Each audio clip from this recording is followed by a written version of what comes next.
বেলেঘাটায় বিবাস অধিকারীর এই ভাড়া নেওয়া অফিসে তল্লাশির ব্যাপারে মৌখিক অনুমতি দিয়েছে আদালত। তারপর ঠিক কি হয় জানবো। পিয়ালি মিত্র আমাদের প্রতিনিধি রয়েছেন আমাদের সঙ্গে। পিয়ালি, আদালতের নির্দেশ পাওয়ার পর নয়ডা পুলিশ কি করলো?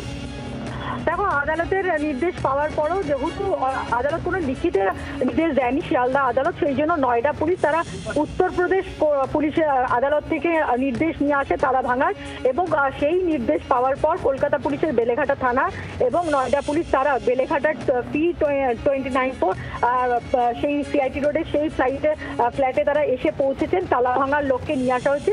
এই মুহূর্তে তালা ভেঙে সেখানে তল্লাশি চালাচ্ছেন, অর্থাৎ যে জটিলতা তৈরি হয়েছিল তালা ভাঙাকে কেন্দ্র করে সেটা এই মুহূর্তে আর নেই।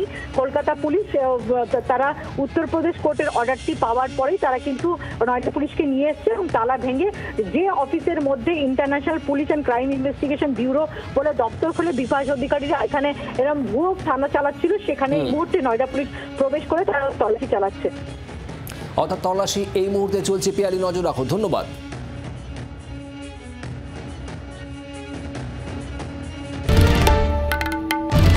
বাংলার আওয়াজ, বাঙালির আবেগ, জি 24 ঘন্টা।